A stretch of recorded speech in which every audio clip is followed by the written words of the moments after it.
background knowledge as context for new learning at the very beginning for inquiry.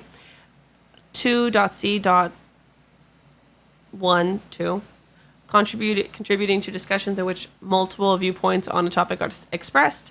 They did that with the hexagonal thinking. 3.b.2, establishing connections with other learners to build on their own prior knowledge and creating new knowledge. They got to work with that in hexagonal thinking. They got to use that in the inquiry base. Anytime they were collaborating, they got to build on their knowledge through talking. While we were creating this lesson, I really noticed that the best technology model for this would be the TPAC model. Some rationale behind it is both Ms. Farr and myself have pedagogical knowledge, so it was really just how could we combine the three. I, as a librarian, have the technology knowledge, and Ms. Farr has the social studies knowledge.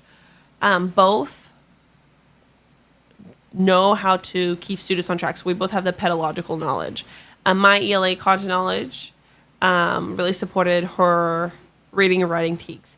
And then my new technology tool gave Ms. Farr more technology knowledge. And then my new content gave me more content knowledge. So as a whole, we really just worked on the TPAC model because all together we were able to hit all the different pieces. So to make sure our students were actually able to do this task as a whole and very satisfactory, we had informal and formal evaluations. Informal, we had the verbal explanations on connections during hexagonal thinking. Students would talk out loud. We could listen. We could monitor. We could support as needed. We divided the class in two. There were times that I would work on a section with students, and then Mrs. Farr would continue directions, and other times that I would continue directions with certain students who just needed additional support, and Ms. Farr would be with a different group of students. We were monitoring, giving feedback, checking off students on a clipboard, as a whole, just looking for mastery. Formally, though, students had an exit ticket on how three of the words or concepts connected, so they could take a couple of the different hexagonal words and use what they talked about with their partners to be able to complete this activity. The value of students doing this, couple things. Students got an increase in learning time. They had two teachers who knew how to support behavior, therefore we are spending more time actually teaching rather than behavior management. Next, very hands-on experience with Britannica, which is a district resource, and students need to know how to use it, and now that they have more comfort with it, I can foresee us using it more in the future. Students got collaboration, and students loved to talk, but it wasn't just meaningless talking or free time talking. It was very purposeful talking. So the students got to talk some, we got control of what they talked about. It was a win-win. So some academic achievement is all types of learners were engaged and reached. Students synthesized concepts to create pathways that reached top levels of blooms. That was really great that we were not just regurgitating information, but we were really reaching to those new levels.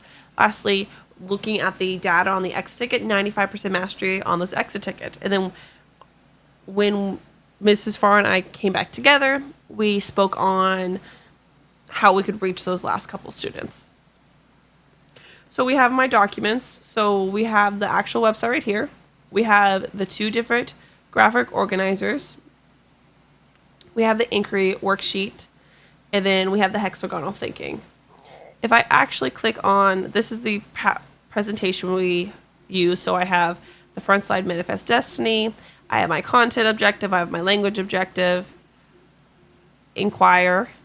Students looked at the image. They would write down 3 details they noticed, 2 questions they have, 1 connection to your past learning after they did this, which they had 2 minutes for. They got a chance to actually talk to each other. We gave them sentence stems to support that conversation. 1 detail my partner noticed was, 1 question my partner had was, 1 connection my partner had was. So we gave them sentence stems so that way they would feel more comfortable. We noticed this was a huge impact in their decision to join us.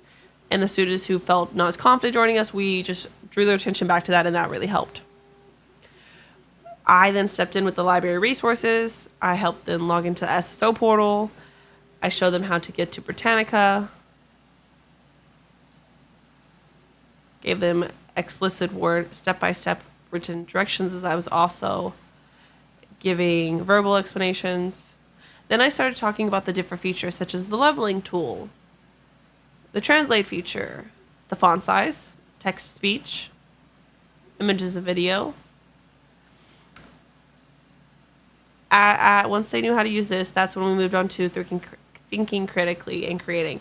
So they were supposed to explore the websites with their groups and read the passages. As they did that, they're supposed to pick the graphic organizer and complete it in their notebook. So while we have the template over here, students actually would draw one of these two graphic organizers in their notebooks and fill it out. It was a way for them to determine how they wanted to organize their ideas.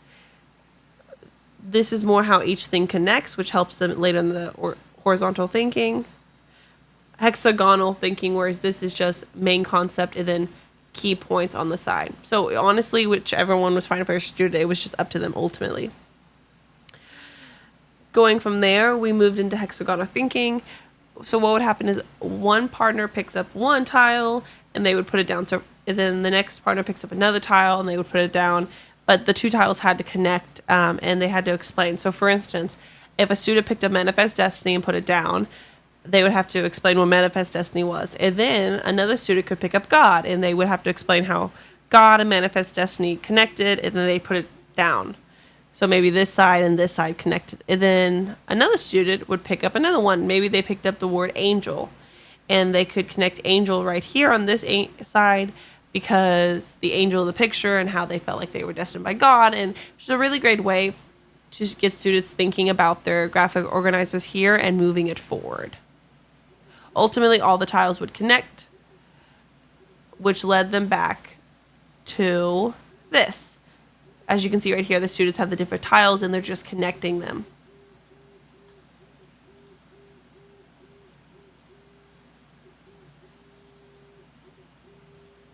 Moving on to the next thing. Okay. Lastly, for their exit ticket, after the hexagonal thinking, we had an exit ticket where students grabbed a note card and they connected 3 of the concept cards. So a student could have picked Manifest Destiny, slavery, and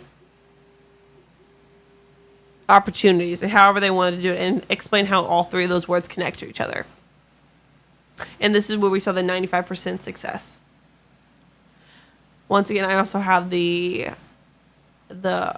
this document within that PowerPoint. And Ms. Farr has really some final love thoughts. This project working with Mrs. Johnson. And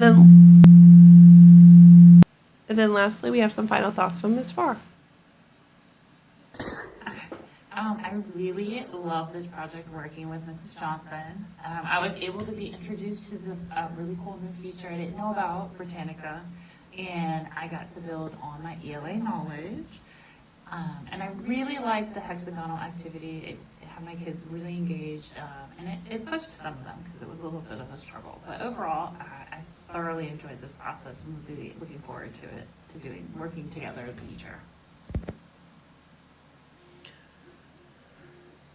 So as a whole, Ms. Farr and I had a great experience, and we are excited to do this again.